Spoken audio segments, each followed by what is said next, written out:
How are you guys doing? Today is Saturday, August 21st, 2021. I'm James Sims, and for this episode of The Elite, I'm going to do an elite individual profile on JD Martinez. The elite designated hitter for the Boston Red Sox turns 34 today, and my intent with this episode is, of course, to provide the context into what he's been able to accomplish and achieve from the moment he stepped foot into the majors to where he is right now as one of the most respected all-around hitters in baseball today. If you're unfamiliar with JD Martinez, he is a power hitter. Many Boston Red Sox fans are very familiar with him. He's a very consistent presence in the batter's box. Doesn't play a lot of defense, but when he's in the batting lineup, he does come through in very, very big games. He's just a player that if you don't like the Red Sox, you don't like JD Martinez. That's the type of player that he is. And, of course, that speaks to his level of skill and what he's been able to do from the moment that he stepped foot on the diamond. He didn't get the storybook start that, of course, a lot of these elite prospects have. He originally came up out of Miami. He was taken in the 36th round out of high school, out of Pembroke Pines, Florida, by the Minnesota Twins. He did not sign with the Twins. He would instead go to Nova Southeastern University, which is in Florida. He played college baseball for 3 years. He was a two-time All-Sunshine State Conference baseball player before getting drafted in the 20th round of the 2009 MLB draft by the Houston Astros, the team that would eventually bring him up, and he would eventually make his debut with the Houston Astros in his age 23 season in 2011. In 2011, he would play 53 games in a season where the Astros would finish with the sixth best and the complete worst record in all of the National League Central. They had 56 wins all season, but in those 53 games, JD Martinez would finish with 57 hits in those 53 games, more hits than games played, alongside 29 runs, 6 home runs, 35 RBIs with a 274 batting average and a 742 OPS.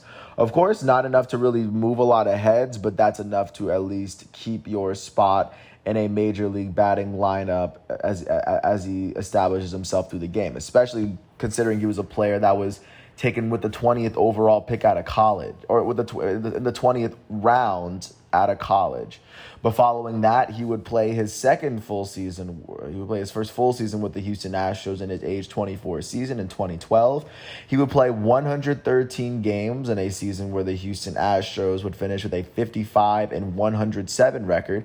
This is the year where Justin Maxwell was given the Defensive Player of the Year. But regardless, in the 113 games he played, JD Martinez finished with 95 hits in those 113 games, less hits than games played.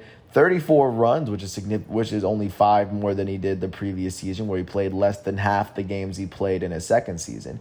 He had 11 home runs alongside 55 RBIs, holding a 241 batting average and a 685 OPS. So, of course, still kind of getting himself around there, trying to get himself accustomed to the pace of the league. And then in 2013, his age 25 season, he would go on to play 86 games for a Astros team that would end up with a 51-111 record. So all 3 of the seasons that he was there, the Astros would end up winning. They would only win 50 games, which is something that the team actually has not done in its history, really, since 1989 when the season was shortened. But regardless, even then they had winning records.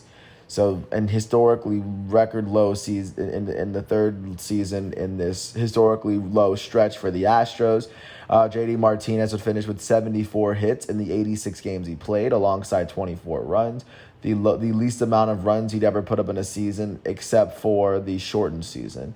He had 17 doubles, which then was a career high, 7 home runs alongside 36 RBIs, with a 250 batting average alongside a 650 OPS.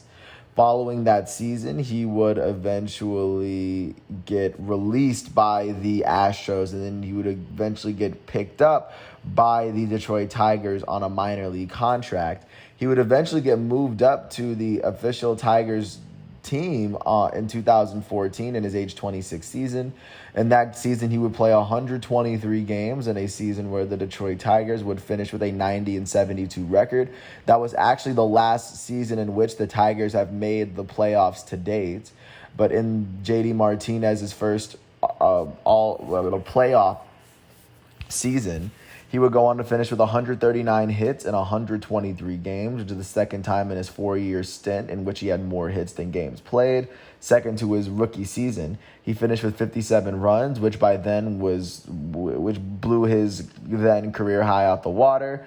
He would finish with 30 doubles for the first time in his career. He had 23 home runs alongside 76 RBIs, both then career highs. He finished with a .315 batting average for the season, his first time batting over 270 or batting over 280 for that matter, definitely 300. And he would finish with a .912 OPS as he was starting to get recognized as one of the better players in baseball, but he hadn't officially gotten the hardware yet.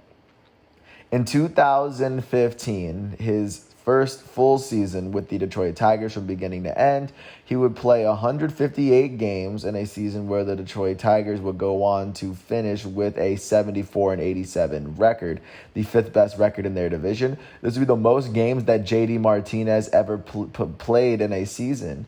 In the 158 games he played, he would finish with 168 hits. Yet another season, he finished with more hits than games played. That is the second most hits he's ever put together in a season. He finished with 93 hits, a then career, or 93 runs, a then career high. He had 33 doubles on the season, another career high, 38 home runs, 102 RBIs, both career highs at that point. And he would go on to finish with a .282 batting average alongside an .879 OPS, as he was named an All-Star and Silver Slugger for the very first times in his career in his age 27 season. Following that season, he would start the 2016 season on the Detroit Tigers. He would play his entirety of this 2016 season on the Tigers. He would play 120 games in a season where the Tigers would finish with an 86-75 record. They finished with the second best record in the AL Central and just missed the playoffs. This was the year that Michael Fulmer won the American League Rookie of the Year. And in this season, in J.D. Martinez's final full season with Detroit, he finished with 141 hits in the 120 games he played. He finished with 69 runs in those 120 games. He had 39 doubles, which is the third consecutive season he had at least 30 doubles. He had 22 home runs alongside 68 RBIs. The third straight season, he had at least 20 home runs. He would go on to finish with a .307 batting average, the second time in his career he played 120 games at least and finished with a .300 batting average. He had a .908 OPS, the second time in his career he had an OPS above 900, and that would be the last full season that he played in Detroit. And even up through his stint in Detroit, he had played 6 full seasons in the league. He'd only been a one-time All-Star, showing that when at his best, if he put it all together and played a full season, he could put together an All-Star season. 2007, a lot would really change for him. This would be a transit. So in 2017, he would play 119 games in total. He would start the season with Detroit. He played 57 of his games there. In the 57 games he played with Detroit, he would finish with 61 hits alongside 38 runs with 16 home runs and 39 RBIs, holding a .305 batting average and a .1018 OPS.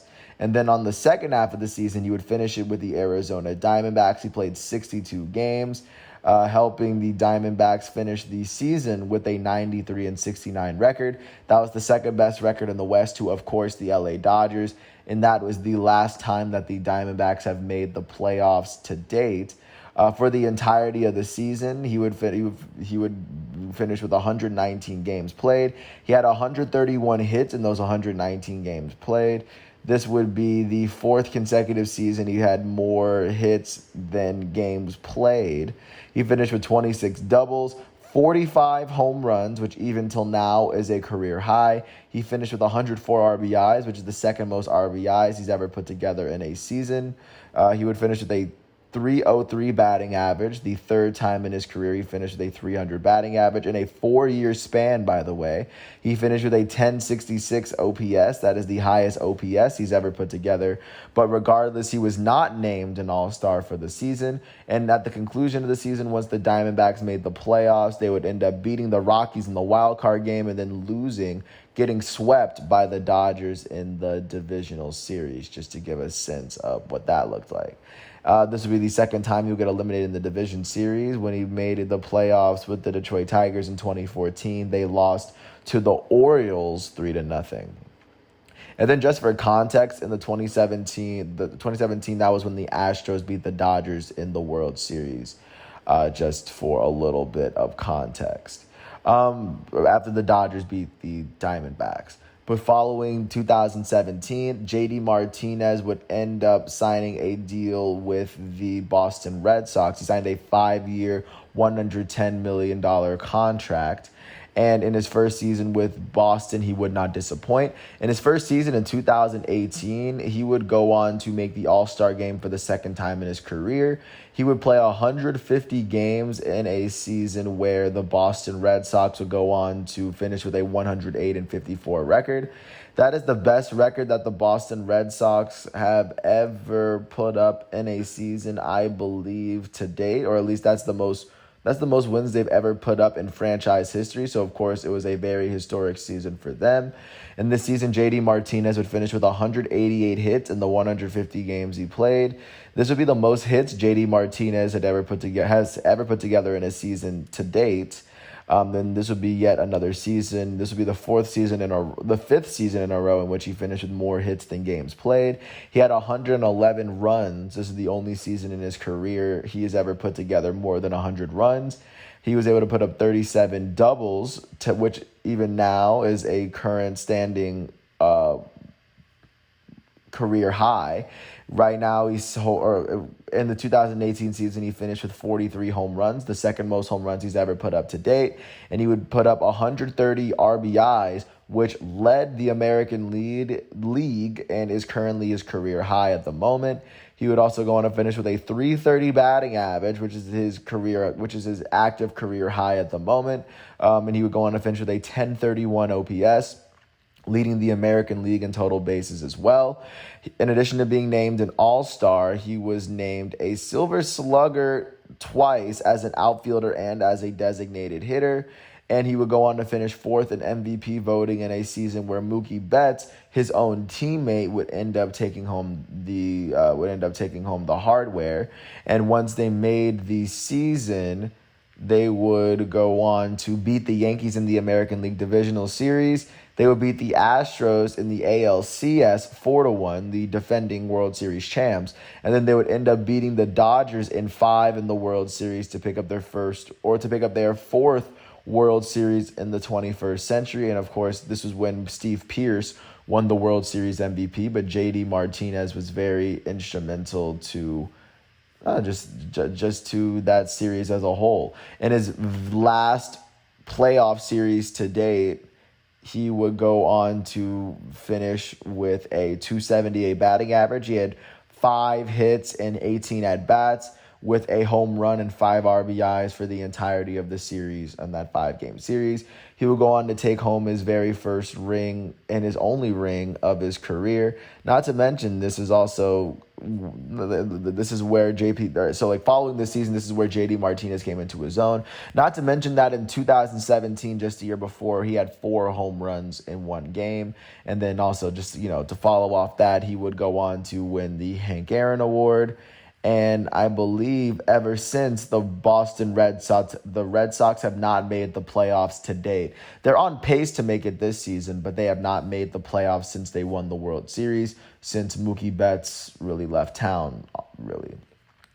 Following the 2018 season in which they won the World Series, JD Martinez would come back to the Boston Red Sox for his age 31 season, a season in which he was named an All-Star for the third time in his career and for the second time in his for the second straight year in his second season in Boston. In the 146 games he played, he would finish with 175 hits, and this would come in a season where the Red Sox would finish it with an 84-78 win. They had won 24 less games than they had won the previous season.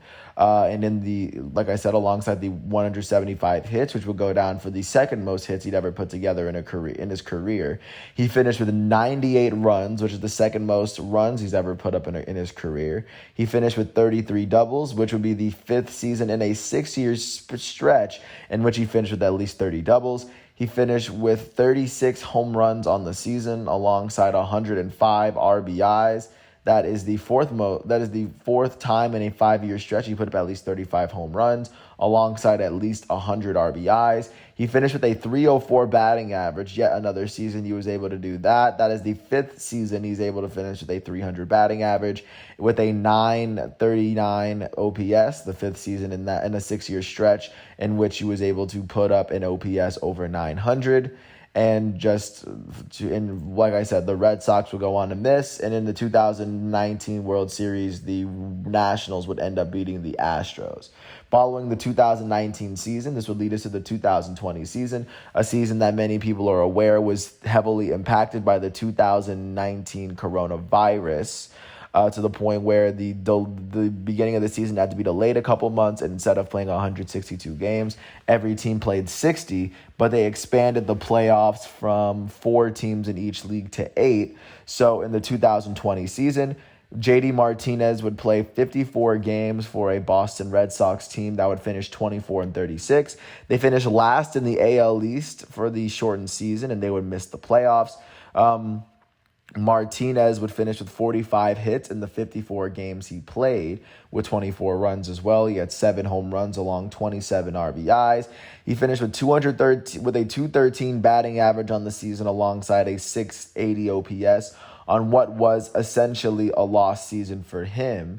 But following that season, that would lead us to where we are now, his age 33 season, where he just turned 34, in a season where thus far he's played 114 games for a Boston Red Sox team that is currently holding on to the third best record in the American League East.